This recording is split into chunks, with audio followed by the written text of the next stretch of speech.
Yo tout le monde, bienvenue dans le troisième épisode du NHL Show. Donc voilà, aujourd'hui vidéo un peu en avance, hein, elle sort jeudi, mais c'est parce que j'ai pas le temps ce week-end, je suis sur le tournage d'une web série. Donc d'ailleurs je vous mettrai le lien de la web série si ça vous intéresse dans la description de la vidéo.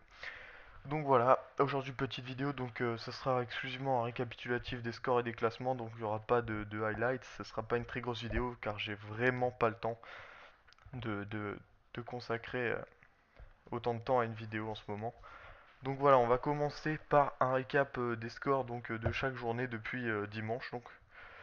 Alors, on va commencer par les scores de la nuit de dimanche à lundi, donc avec Anaheim qui est allé s'imposer donc chez les Sabres 5-1 facilement, on va dire.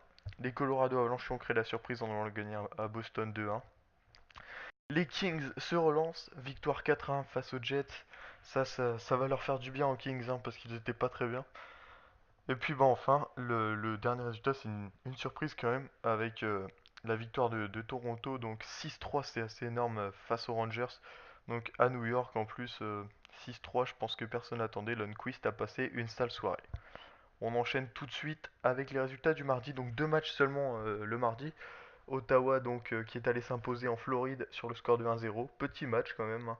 Par contre le deuxième match, ça rattrape bien le premier, donc 7-1 victoire 7-1 de Tampa Bay sur les Canadiens de Montréal. Ça a été la grosse surprise de cette journée je trouve, parce que Montréal je les attendais vraiment pas aussi bas sur ce match. Ensuite mercredi, les Kings gagnent encore à domicile face à Edmonton 6-1, ça leur fait encore du bien au moral, deuxième victoire consécutive. Nashville s'impose au tir au but, s'impose. Nashville perd au tir au but pardon face à Calgary. Les Sabres s'imposent au tir au but cette fois en Caroline et les New Jersey Devils gagnent encore leur match, j'ai envie de dire, face à Tampa Bay cette fois-ci. Hein, c'était pas facile d'aller gagner là-bas. Et puis bah, les Avalanches qui s'inclinent au tir au but face à Toronto. Ensuite, donc deuxième partie de cette journée, les Stars gagnent face à Columbus. C'était pas évident ce match non plus, hein. Les Stars donc d'Antoine Roussel décrochent leur première victoire cette saison. Les Rangers perdent encore 6-3 cette fois-ci face aux voisins, hein, les New York Islanders. Petite surprise aussi encore. Les Ducks gagnent au tir au but face à Philadelphie. Et enfin, San Jose gagne 6-5 pareil au tir au but face à Washington. Ensuite, jeudi, donc, les Coyotes de l'Arizona ont gagné 7-3, 7-3, 7-4, je ne sais plus l'heure. 7-4 face à Edmonton. Gros match aussi. Les Flames ont gagné donc 2-1 au tir au but face à Chicago, donc ça c'était cette nuit. Donc pas évident pareil hein, à prédire cette victoire de Calgary. Enfin, Boston a gagné 3-2 au tir au but à Détroit, c'était pas évident non plus. Donc ensuite on va faire un petit point donc sur les classements de conférences. On va démarrer tout de suite avec la conférence Est.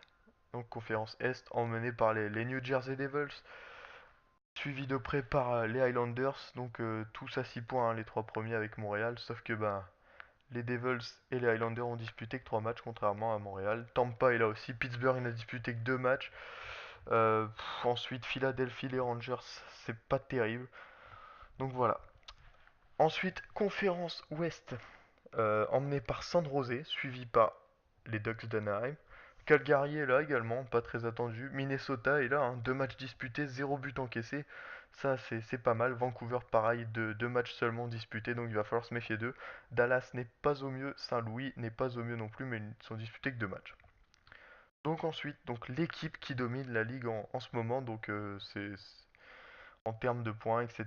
Donc ils sont au sommet, c'est bien eux, c'est les New Jersey Devils. 3 matchs disputés, 3 matchs gagnés, donc 6 points.